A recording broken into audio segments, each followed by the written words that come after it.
How Jewish do you have to be to follow a Jewish Messiah? This is probably not a question many of us have asked ourselves. And I think it's because we have Acts 15, the Jerusalem Council, a pivotal point in the life of this early church.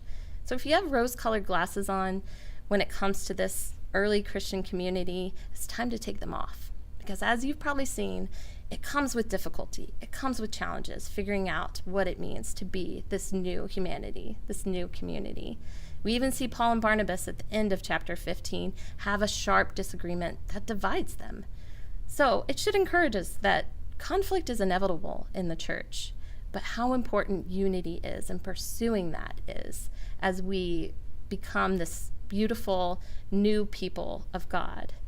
And so what's happening here is, as we've seen, the gospel is going out from Jerusalem to Judea to Samaria, and now we're seeing it go to the ends of the earth, to the Gentiles. The Holy Spirit is coming in power on non-Jews in the same way that it came on the Jews. And that's what Paul and Barnabas are experiencing and seeing in Antioch.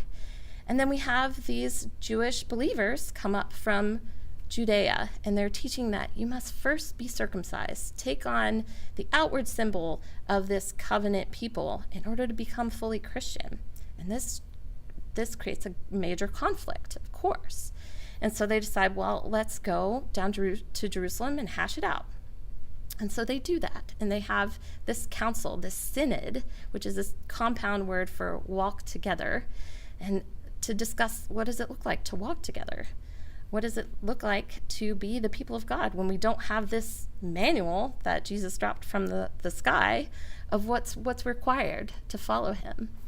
And so they do several things. First, they appeal to tradition. So these Jewish teachers are going off of their tradition, what they know and what they've understood. And then we have Peter and Paul, and they're appealing to their common experience of the Holy Spirit, that they're seeing God as the active agent doing this amazing work among the Gentiles where the gospel is bearing fruit. And then James brings it home by appealing to reason through their scriptures. So he quotes from the prophet Amos and interprets it through the lens of the gospel, that God is doing a new building, bringing a new humanity.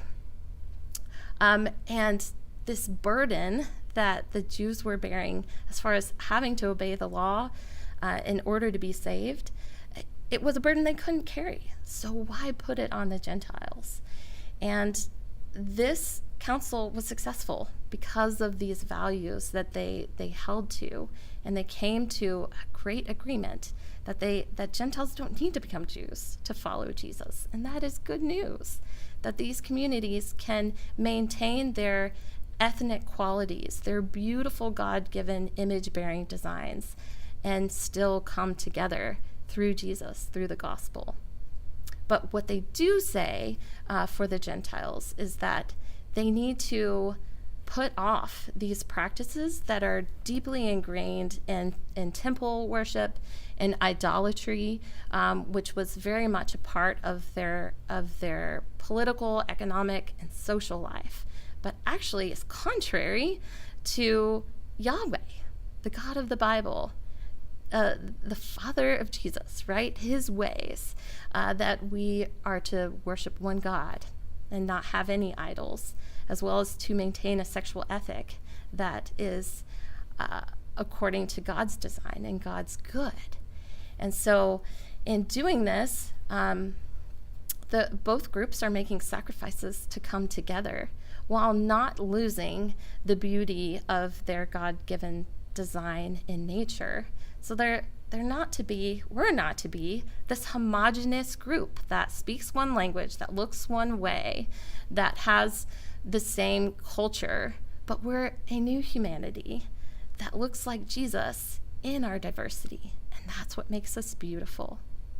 And so I just want to encourage y'all today to remember the importance of this unity and diversity that we get to experience, and when there's conflict, to appeal to our shared experience of the Holy Spirit and to the scriptures together through the lens of the gospel that we've been given, and that we would have the heart of Paul when he says in Ephesians, Be eager to maintain the unity of the Spirit in the bond of peace.